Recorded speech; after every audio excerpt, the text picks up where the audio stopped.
Le roman de Renard, le translateur. Le procès de Renard va présenter un autre caractère que les aventures dont il devait être l'expiation. Ce n'est plus seulement une suite de récits dont la première forme était déjà dans le domaine public et remontait souvent à l'Antiquité la plus reculée. Nos trouvères feront ici preuve d'une invention plus haute et moins contestable. Tout en conservant aux animaux leur personnalité consacrée, ils sauront prendre la véritable mesure de la société de leur temps, ou plutôt de tous les temps, car les institutions changent de forme, non les hommes, qui se plient tant bien que mal au joug de ces institutions. Il y avait au XIIe siècle des rois, des barons, des bourgeois, des vilains ou villageois, des clercs, des rimeurs et des artistes. Nous avons tout cela de notre temps, et je suis persuadée qu'il y aura de tout cela longtemps encore. Pierre de Saint-Cloud, l'heureux génie auquel nous devions déjà le partage du lion et la ferme de Berton le maire, va le premier mettre en scène sous les apparences de Noble le lion, de Renard et d'Ersan, d'Isengrin, de Lombard le chameau et de Brichemer le cerf, tout le système politique de son temps. Le roi, la cour, l'église, les chevaliers et les femmes.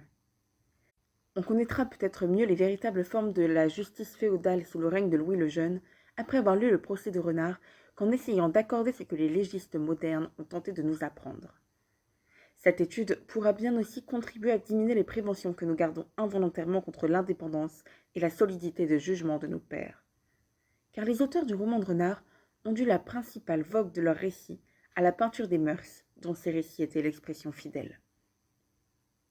Les gens de religion, en transmettant aux générations postérieures tout ce qu'ils écrivirent jamais, nous ont bien donné le change sur les habitudes des gens du monde de leur temps, lesquels agissaient beaucoup, mais n'écrivaient guère. Le nombre infini de livres pieux et d'élucubrations ascétiques composés pour les monastères nous laisse supposer aujourd'hui que le Moyen-Âge était une sorte de grand couvent dans lequel on ne faisait guère usage de la liberté d'examen, où l'on ne vivait que pour songer à mourir. Mais en réalité, tous ces écrits de haute édification passaient à peu près inaperçus des gens du monde auxquels ils n'étaient pas destinés. Et l'enseignement littéraire du siècle reposait plutôt sur des chants d'amour et de guerre, sur des contes de gai savoir, sur les romans de Troie, d'Artus ou de Renard, dont les auteurs honorés et festoyés par les rois, les barons, les bourgeois et même les clercs s'exprimaient avec une liberté sur les hommes et sur les choses qui n'ont pas été dépassées. Le procès de Renard nous obligera du moins à convenir que l'on connaissait alors assez bien la juste limite des droits et des devoirs, que la défense ne manquait pas aux accusés, que les entraves opposées aux tendances arbitraires étaient assez bien calculées, que l'affection d'une piété rigide n'échappait guère plus qu'aujourd'hui aux soupçons d'hypocrisie, et qu'en fait de goût, on ne confondait pas la véritable éloquence avec le bavardage inutile ou prétentieux.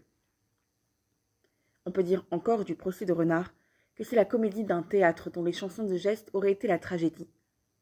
Pierre de Saint-Cloud, qui, le premier, introduisit l'élément politique dans ce genre de récit, a suivi pas à pas, ou plutôt terre à terre, la disposition, le mouvement, les formes mêmes de notre épopée.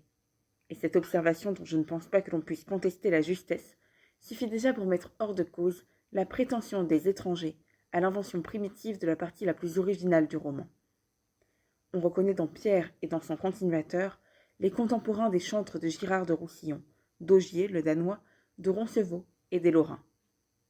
La clameur levée par Isengrin, les messages remplis à leur risque et péril par Baussan, par Brun et par Thibert, l'assise et l'instruction, les plaidoyers de l'accusateur et les défenses de l'accusé, le jugement et le combat judiciaire, tout cela se trouve déjà sur un ton plus élevé, dans les gestes d'Apremont, d'Augier, de Girard et de Garin.